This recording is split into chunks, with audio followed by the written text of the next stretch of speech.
O nosso tema de hoje é o Espiritismo e as religiões. Entre os adeptos das várias religiões existe uma certa curiosidade sobre o que é o Espiritismo e existe também uma certa desinformação. Então, nosso objetivo hoje é justamente trazer informações, fazer com que as pessoas percebam quais são os pontos principais pregados pelo Espiritismo e, ao mesmo tempo, mostrar a relação entre esse conhecimento trazido pela doutrina espírita e o que pregam outras religiões. O Espiritismo, como doutrina, surgiu na França em meados do século XIX. Na época, estavam acontecendo inúmeros fenômenos de ordem mediúnica, comunicações dos espíritos, mas não havia ainda um estudo sobre o que eram de fato essas manifestações. Aí surge o professor Hippolyte Léon Denisard Rivaio, que era alguém dentro da intelectualidade francesa e começa a se interessar por esses fenômenos e percebe que ali há um campo vasto de investigação e estudo. A partir desses estudos, dessa investigação do professor Hippolyte, foi sendo construída uma doutrina científica e filosófica, que o professor Hippolyte deu o nome de Doutrina dos Espíritos. O professor Hippolyte, ao dar à luz essa doutrina, já o fez com o pseudônimo de Allan Kardec, publicando assim o Livro dos Espíritos. Então, quem quiser de fato conhecer a doutrina espírita, deve conhecer o Livro dos Espíritos.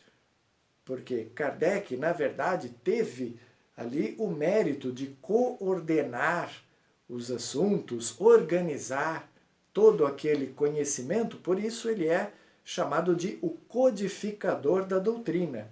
As informações, os ensinamentos vêm por parte dos espíritos superiores. Mas como é que surge essa história de espírito superior? Pois bem, uma vez investigando aqueles fenômenos, Kardec, até então o professor Hippolyte, constatou que de fato eles eram provocados por inteligências extracorpóreas, ou seja, os espíritos. E quem são os espíritos? São as almas das pessoas que já morreram. Puxa vida! Então, só aí já temos duas informações importantes. Primeiro, depois da morte a vida continua. Até aí, nenhuma novidade.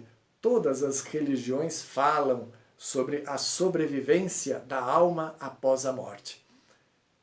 Temos também outra informação.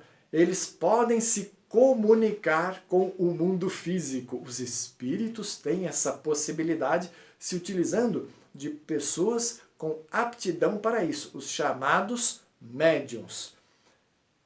Também nenhuma novidade, porque as comunicações mediúnicas, as comunicações dos espíritos, sempre ocorreram em todas as épocas da humanidade e todas as religiões primitivas apresentavam e apresentam essa situação, a comunicabilidade dos espíritos. Entre os aficionados da Bíblia, com certeza, vão se lembrar da proibição de Moisés. Moisés, na sua época, resolveu proibir as pessoas de se comunicarem com os espíritos. Entendeu na época que estava havendo um abuso, tudo aquilo que as pessoas queriam fazer, elas tinham que perguntar para os espíritos. Proibiu esta comunicação. Então, é porque essa possibilidade de comunicação, ela existia. Ninguém vai proibir algo que não é possível de acontecer. Muito bem, mas aí surge também uma outra coisa importante. Morreu, não vai para o céu ou para o inferno? Como é que é? Não tem a questão do fogo do céu, ou melhor dizendo, do fogo do inferno, ou da felicidade dos eleitos? Como que é isso? Então Kardec foi percebendo, através das inúmeras manifestações de espíritos nas mais variadas condições, vai percebendo que a situação de felicidade ou infelicidade variava ao infinito. Deduziu então que o céu e o inferno são muito mais condições íntimas de cada um, trazendo a sua felicidade ou infelicidade interior, trazendo a sua consciência tranquila ou a sua consciência culpada diante daquilo que praticou durante a sua vida física. Então desaparecem aqueles conceitos engessados de céu e inferno proclamados pela religião vigente. Não é mais isso. Não tem mais isso. Isso não é o que ocorre segundo o relato dos espíritos. E outra coisa importante que os espíritos falaram: olha, eu continuo vivo e continuo com um corpo. Morreu e continua com um corpo. Pois é, ele não vira uma fumacinha, não vira um lençolzinho branco. O espírito permanece com a sua identidade, o que inclui um corpo. E esse corpo é o reflexo do corpo que ele teve na sua última existência. É um corpo material, mas não uma matéria idêntica à nossa, porque se fosse ele seria visível. Mas é uma matéria mais sutil, por isso é invisível para nós. Esse corpo, na doutrina espírita, recebe o nome de perispírito. Mas também não temos novidades aí, porque muitas filosofias orientais já conheciam a existência do perispírito, não com este nome, mas já conheciam a situação de o espírito ter um corpo, que não este corpo físico, tratando inclusive o ser físico se utilizando do seu corpo espiritual, porque esse corpo espiritual ele não aparece só depois que a gente morre. Nós, encarnados, nós aqui no corpo físico, também o possuímos, e quando nós dormimos, nós nos locomovemos, nos utilizando desse corpo espiritual, nos utilizando do perispírito. Pois bem, e aí Kardec percebeu também que entre os espíritos havia uma graduação infinita, uma variação infinita entre aqueles mais ou menos inteligentes e aqueles mais ou menos moralizados.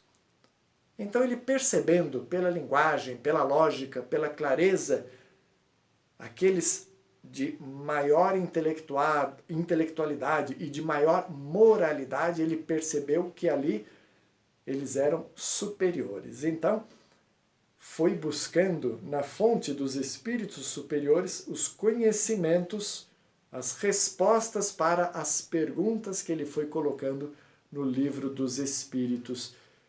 E aí uma das questões, a primeira do livro dos Espíritos, o que é Deus? Puxa vida, o que é Deus? Deus é a causa primária de todas as coisas, soberanamente justo e bom. É esse o conceito de Deus trazido pela espiritualidade superior. Então, para a doutrina espírita, Deus não é mais um ser a ser temido. Deus é o nosso Criador. Não tem forma, não tem começo e não tem fim. Então é difícil de nós imaginarmos Deus. Ele foge à nossa compreensão, mas ao mesmo tempo a razão nos diz que ele tem que ser a causa primária de tudo, porque senão ele teria sido criado por outro alguém, e esse outro alguém ou esse outro algo é que seria Deus. Então Deus é Deus.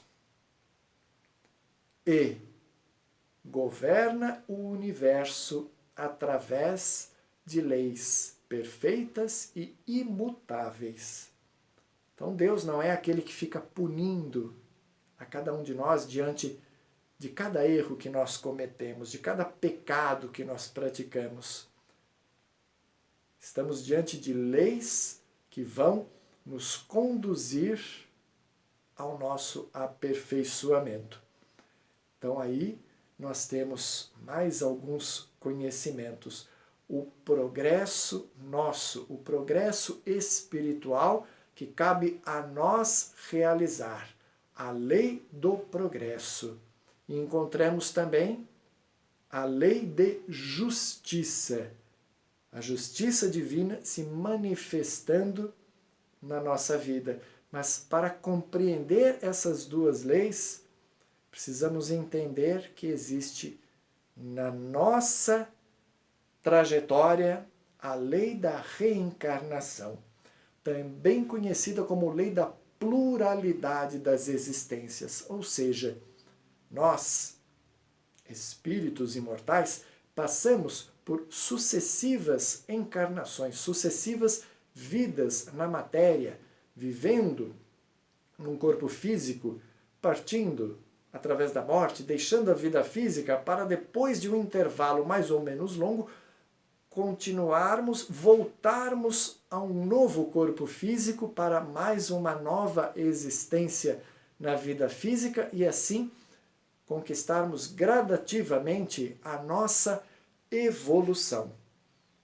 Então, com a lei da reencarnação, nós vemos o seguinte, também não tem novidade, porque muitas filosofias orientais também pregam a reencarnação. Mas, diferente do que algumas colocam, os espíritos deixam claro que nós não regredimos, então nós podemos no máximo estacionar, deixar de progredir. Porém, nós não vamos deixar a condição humana para reencarnarmos por punição na condição animal.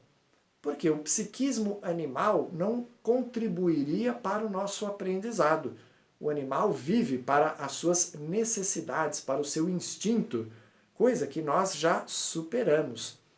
Então, não teria utilidade nenhuma voltarmos a reencarnar na condição animal, sendo que já somos seres humanos, e aí podemos sim ter encarnações difíceis, dolorosas, para o nosso aprendizado e como resultado de abusos que tenhamos cometido.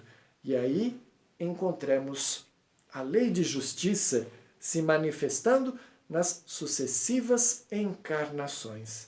Então, muitas vezes, temos uma encarnação sofredora porque ela vem como consequência do abuso que cometemos em encarnação anterior. Vamos encontrar entre os seres aqui encarnados no nosso planeta, seres que passam por encarnações extremamente dolorosas, enquanto outros nascem com corpos perfeitos, com uma vida tranquila. E tudo isso, se considerarmos que existe apenas uma existência, teríamos que fazer uma ginástica mental para encontrar aí a justiça divina. Mas entendendo a pluralidade das existências, vamos ver que ninguém sofre por acaso, porque existe a lei de justiça se manifestando através da lei de causa e efeito. Aquilo que eu pratico de ruim vai trazer uma consequência ruim, aquilo que eu pratico de bom vai trazer uma consequência boa. O que não quer dizer que aqueles que estão reencarnados com menos dificuldades estejam sendo premiados porque já são espíritos bons. Não necessariamente, muitas vezes é apenas uma prova que eles estão passando. O que eles fazem? O que esses espíritos que estão em corpos perfeitos, em condições financeiras tranquilas, o que eles estão fazendo com todas essas facilidades que a vida lhes concede? Então, muitas vezes são provas que eles têm que passar, que as pessoas passam para depois responderem perante a própria consciência se fez um bom ou um mau uso de todas as coisas que a vida lhes concedeu. Do mesmo modo, na questão do progresso, vamos encontrar pessoas muito inteligentes, enquanto outras têm uma inteligência mais limitada. Vamos encontrar pessoas extremamente boas e generosas e compreensivas e amorosas, enquanto outras estão ainda aprisionadas dentro da revolta, do seu egoísmo, manifestando a sua agressividade e a maldade que temporariamente está lhes envolvendo o mundo íntimo. É porque cada um de nós tem a sua trajetória. Alguns já progrediram mais do que outros. E aí, se considerarmos que existe apenas uma existência, aquele que errou, que cometeu o mal durante uma vida inteira, talvez por 80, 100 anos, praticando o mal, ele seria condenado por toda a eternidade a viver infeliz por causa de 100 anos de erros? Então, não encontraríamos aí a justiça divina. Encontramos a justiça divina nas sucessivas oportunidades que temos para repararmos o mal que cometemos e assim construirmos a nossa felicidade. Muito bem. Então, entendemos a lei da reencarnação, mas vamos notar também que a lei da reencarnação, além das filosofias orientais que pregam a reencarnação, ela também era discutida na Igreja Católica, até que ela foi revogada por uma decisão papal num decreto. Até então, os sábios da Igreja discutiam a teoria da reencarnação, se ela era válida, se não era, mas um dos papas resolveu que ela não deveria ser considerada e, por decreto, disse que ela não existia. O fato dele dizer que não existe não quer dizer que ela não exista, não é? Muito bem. Dentro do Novo Testamento, nós também encontramos. Há tantos que interpretam a Bíblia, o Novo Testamento ao pé da letra. Que tal interpretar aquela passagem em que Jesus fala que para encontrar o reino dos céus é preciso renascer de novo? Se interpretarmos ao pé da letra, vamos ver claramente que Jesus fala ali da reencarnação, não só nessa passagem, mas em outras passagens onde comenta que o antigo profeta Elias veio como João e ninguém percebeu. Como é que ele veio como João? Reencarnando e se tornando o João Batista. Mas aí cabe a cada um aceitar e interpretar. Não estamos aqui para tentar convencer a quem quer que seja. Mas tem outra questão trazida pelos espíritos superiores, e esta sim fala de algo que aproxima ainda mais a doutrina espírita do meio religioso. Os espíritos superiores afirmam que Jesus é o guia e modelo da humanidade. E a partir daí, Kardec se aprofunda no estudo dos ensinamentos morais do Cristo. Lança a obra O Evangelho segundo o Espiritismo, tratando dos ensinamentos morais de Jesus, mostrando a sua aplicação às diversas situações do dia a dia e mostrando também como ela está em concordância, como esses ensinamentos de Jesus estão em concordância com os ensinamentos trazidos pelos Espíritos. E aí, o Espiritismo passa a se consolidar também como uma religião, porque até então ele era muito mais visto como uma ciência e uma filosofia com implicações religiosas. Mas aí, com o Espiritismo, nós nos aproximamos de Jesus e da compreensão de Jesus como o Espírito mais evoluído que já esteve reencarnado entre nós.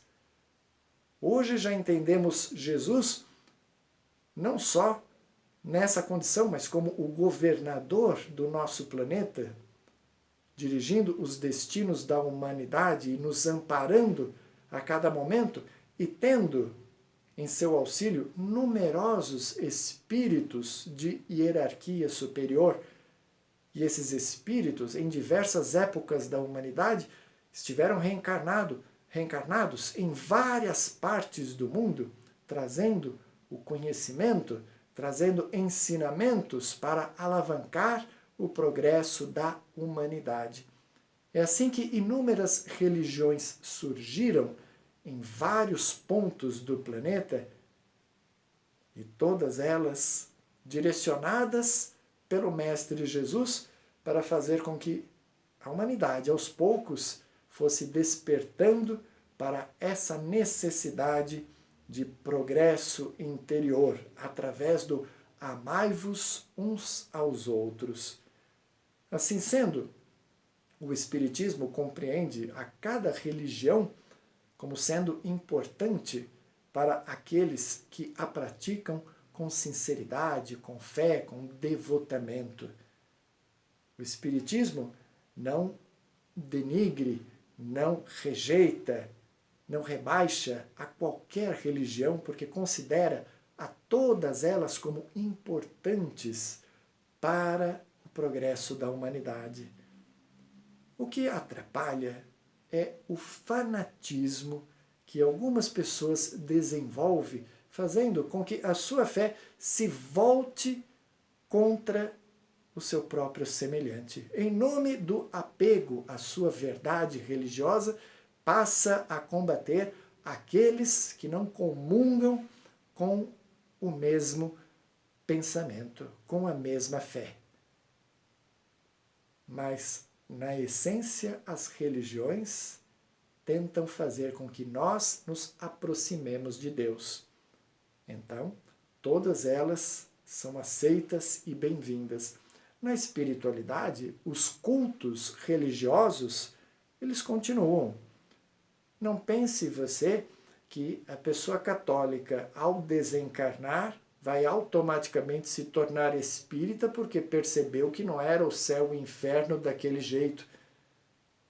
Não vá pensando que o espírito, só porque deixou a vida física, vai deixar de acreditar no que acreditava antes e vai assumir crenças de uma hora para outra só porque adentrou o mundo dos espíritos. Cada um tem o seu tempo. E os sacerdotes das mais variadas religiões, mesmo entendendo as mudanças de realidade e as mudanças de paradigmas, vão acolhendo os seus fiéis, os preparando pouco a pouco para aceitarem as coisas que são um pouquinho diferentes do que eles acreditavam quando em vida. Assim, se hoje você que está me ouvindo simpatiza com o Espiritismo, com o conhecimento trazido pelos Espíritos, mas ao mesmo tempo gosta do culto religioso, gosta desta ou daquela cerimônia religiosa, enfim, não é necessário você se afastar daquilo que você gosta, da sua religião, para aceitar o conhecimento espírita. Até porque você não é obrigado a aceitar coisa nenhuma, nem o conhecimento espírita, nem o conhecimento de qualquer coisa que seja. Nós só aceitamos aquilo que nós concordamos intimamente. Não adianta alguém tentar nos mostrar alguma coisa que eu estou vendo ou sentindo que não está de acordo. Então, mesmo que você goste e aceite os preceitos do Espiritismo, mas continua querendo frequentar a sua religião, continue. Isso faz bem para você. Então continue com todas as suas práticas enquanto elas fizerem sentido para você, enquanto aquilo for bom, enquanto aquilo contribuir para o seu bem-estar, a sua alegria interior. Se um dia qualquer coisa perder o sentido na sua vida, porque aí sim está na hora de mudar. Mas até então, o mais importante, permaneçamos acreditando em Deus e em nós mesmos e acreditando na nossa capacidade de nos tornarmos pessoas cada vez melhores, pessoas melhores, alimentando sentimentos melhores, fazendo da nossa vida uma vida cada vez mais em harmonia. E assim, nós nos preparamos para desfrutar de uma felicidade interior que será o nosso verdadeiro paraíso. Que assim seja.